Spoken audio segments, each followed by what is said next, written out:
जाने 15 दिनों के लिए ही क्यों धरती पर आते हैं पितर।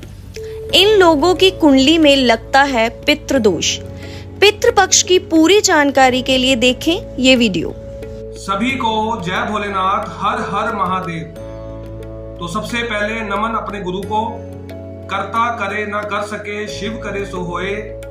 तीन लोक नो खंड में महादेव से बड़ा ना कोई। कहते हैं कि धड़कनें काशी हो जाती हैं जब सांसें प्यासी हो जाती हैं। निगाहों से उज्जैन झलकता है जब आत्मा सन्यासी हो जाती है। मैं एस्ट्रोलॉजर आशु मल्होत्रा। तो आज की पोस्ट में आप सभी का हार्दिक स्वागत है। तो आज की पोस्ट में मैं आपको एक महत्वपूर्ण जानकारी देने के लिए आया हूं, तो मैं आपसे वो साझा करूंगा। जैसे कि भाद्रपद की पूर्णिमा से हमारे पितृपक्ष के दिन शुरू होते हैं जो आश्विन मास की अमावस्या तक रहते हैं। तो इन 15 दिनों का हमारे शास्त्रों के अनुसार क्या महत्व है उसकी जानकारी मैं इसमें दूंगा। आपकी कुंडली में कैसे पितृ ऋण उत्पन्न हो रहा है, क्या योग है उसकी जानकारी दूंगा, और उसका क्या हम निवारण कर सकते हैं उसकी जानकारी भी दूंगा। तो आप अंत तक हमारे साथ बने रहें, ताकि आज की इस महत्वपूर्ण पोस्ट के द्वारा आप अपने पितरों का जो ऋण है उसको कैसे हम खत्म कर सकते हैं वो आज की पोस्ट में मैं आपको जानकारी दूंगा। सबसे पहले शास्त्रों में ये बताया गया है कि जो ऋण है, पितृ ऋण है, पितृ यानी पिता के द्वारा लिया हुआ ऋण पुत्र को उतारना पड़ता है। अगर ऐसा ना किया जाए तो ये पीढ़ी दर पीढ़ी चलता रहता है। तो हमारे शास्त्रों में क्या बात बताई गई है कि एक बार जब राजा दशरथ जी शिकार पर गए तो वहां पे उन्होंने श्रवण को तीर मार दिया हिरण समझ के। तो जब उसकी मृत्यु हुई तो उसके जो श्रवण जी के माता पिता थे उन्होंने दशरथ जी को श्राप दे दिया कि जैसे हम अपने पुत्र वियोग में मृत्यु को प्राप्त हो रहे हैं, आप भी अपने पुत्र वियोग में ही मृत्यु को प्राप्त होगे। तो उनके श्राप के द्वारा वो दशरथ जी को लगा, तो उनकी गलती का भुगतान श्री राम जी को करना पड़ा। उन्हें 14 साल का वनवास मिला और उनके वियोग में ही दशरथ जी के प्राण उन्होंने त्यागे अपने। तो ये पितृ ऋण पीढ़ी दर पीढ़ी चलता है। इसी तरह महाभारत काल में भी एक कथा इसमें जुड़ी हुई है कि जब महाभारत के 17वें दिन, युद्ध के 17वें दिन अर्जुन ने कर्ण जी का वध किया, तो जब कर्ण जी की आत्मा यमलोक पहुंची तो उनको भोजन में सिर्फ उनकी थाली में हीरे जवाहरात ही आए। तो जब कर्ण जी ने कहा कि मुझे ये क्यों दे रहे हो, तो उन्होंने कहा कि आपने जीवन भर यही सब कुछ दान किया है, तो यही आपको यहाँ पे भोजन के रूप में मिलेगा।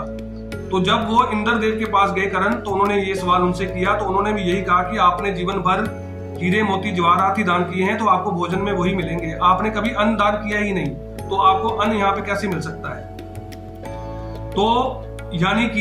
तो फिर उन्होंने कहा कि इसका उपाय क्या है। तो दोबारा इन 15 दिनों में वो पृथ्वी पर आए और अपने पूर्वजों के लिए अन्न का दान किया।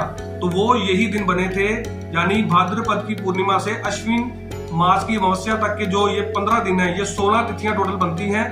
तो यानी ये 16 दिन जो हैं ये हमारे पितरों के हैं। इन दिनों में हमारे जो पूर्वज हैं पृथ्वी लोक पर आते हैं और हमारे द्वारा दिया हुआ दान, जो भोजन, जो अन्न का दान है, वही उनको मिलता है। उनकी आत्मा तृप्त होती है तो वो हमें अपना आशीर्वाद देते हैं। तो ये हमारे शास्त्रों से ये कथा जुड़ी हुई है पितृपक्ष के बारे में। तो इस बार जो पितृपक्ष है वो 17 सितंबर से शुरू होकर 2 अक्टूबर तक रहेंगे। 17 सितंबर को पूर्णिमा श्राद्ध मनाया जाएगा और 2 तारीख को अमावस्या, यानी सब पितृपक्ष के जो श्राद्ध है वो मनाए जाएंगे। वो बता देता हूं, आपके पूर्वजों का जो मृत्यु जिस तिथि पर हुई हो, यानी हिंदी पंचांग के द्वारा जो तिथि बनती है, इंग्लिश तिथि नहीं लेनी, उसमें हमें अपना हिंदी पंचांग की तिथि लेनी है। जो वो तिथि बनी हो उसका उतने वाला ही वो श्राद्ध हमें करना है। यानी किसी का पूर्णिमा पर मृत्यु हुई है तो उनका पूर्णिमा श्राद्ध बनेगा, अमावस्या पर मृत्यु हुई है तो उनका अमावस्या का श्राद्ध बनेगा, अगर प्रतिपदा पर हुई है तो उनका प्रतिपदा बनेगा, द्वितीय पर तिथि पर हुई है तो उनका दूसरा श्राद्ध बनेगा। इस तरह तिथि के अनुसार उनका वो श्राद्ध बनेगा अपने पूर्वजों का। और जिन लोगों को अपने पूर्वजों की मृत्यु की तिथि नहीं पता तो वो अमावस्या पर वो कर सकते हैं। वो लोग भी कर सकते हैं जिन्हें अपने पूर्वजों की तिथि नहीं पता। इसमें हमें अपने पूर्वजों के नाम से गरीब लोगों को, ब्राह्मणों को अन्न का दान करना चाहिए, पशु पक्षियों को अन्न का दान करना चाहिए। इससे हमारे पूर्वज प्रसन्न होते हैं और हमें आशीर्वाद देते हैं, हमारे कुल का, हमारी पीढ़ियों का उद्धार होता है। तो ये बहुत जरूरी है कि इन 15 दिनों का महत्व हमें पता हो और हम इसमें निवारण कर सकें। इसके बाद जो ज्योतिष में जो योग है कि आपकी कुंडली में पितृ ऋण है या नहीं, उन योगों की मैं आपसे बात करता हूं, उसका निवारण भी आपको बताता हूं। वो कैसे देखते हैं हम। अगर कुंडली में लगन से अष्टम भाव में बुध चला जाए तो नवम में गुरु हो तो यहाँ पे वो कुंडली पितृ ऋण से प्रभावित हो गई। इसी तरह अगर दूसरे घर में बुध हो, 7वें घर में बुध हो या 7वें घर में बुध हो तो नवम भाव में शुक्र हो तो वो कुंडली भी पितृ ऋण से प्रभावित हो चुकी है। इसी तरह तीसरे घर में बुध हो, नवम भाव में राहु हो तो वो कुंडली पितृ ऋण से प्रभावित है।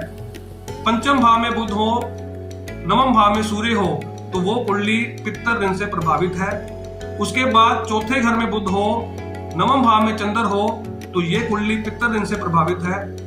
दशम भाव में बुध हो, 11वें घर में बुध हो तो नवम भाव में शनि हो तो ये कुंडली पितृ ऋण से प्रभावित है। इसी तरह 12वें घर में गुरु, शुक्र, बुध, राहु एक साथ इकट्ठे बैठ जाएं तो ये कुंडली पितृ ऋण से प्रभावित है। उसके बाद जो बृहस्पति के मेन घर हैं 2, 5, 9, 11 और 12, इन घरों में अगर शनि, राहु, केतु, बुध, शुक्र आ जाएं तो ये कुंडली पितृ ऋण से प्रभावित है। तो इनका निवारण करना बेहद जरूरी है। अगर हम इसका निवारण करते हैं तो हमें बहुत ज्यादा राहत मिलेगी। तो यहाँ पे सबसे पहले इसका निवारण क्या है और पितृ हमारे किस चीज से खुश होते हैं, जो हमें आशीर्वाद देते हैं, जो हमारी कुल देवी या कुल देवता का स्थान होता है जहाँ पे हमारे पुराने पूर्वज अपना माथा टेकते आ रहे हैं, जो हमारे परिवार की कुल देवी है, तो हमें वहां पे जरूर जाना चाहिए।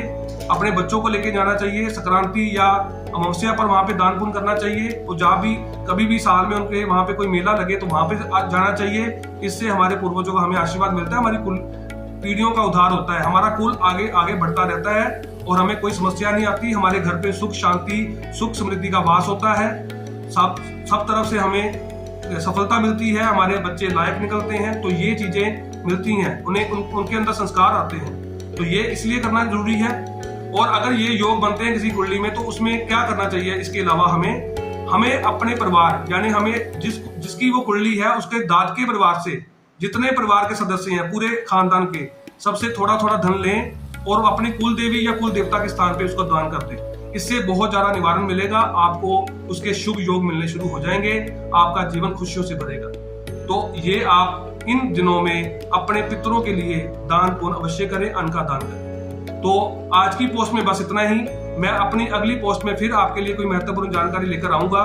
तब तक के लिए सभी को जय भोलेनाथ। वीडियो पसंद आई हो तो वीडियो को लाइक और शेयर जरूर करें। इसी तरह की और जानकारी के लिए जुड़े रहें लाइट ऑफ धर्मा के साथ।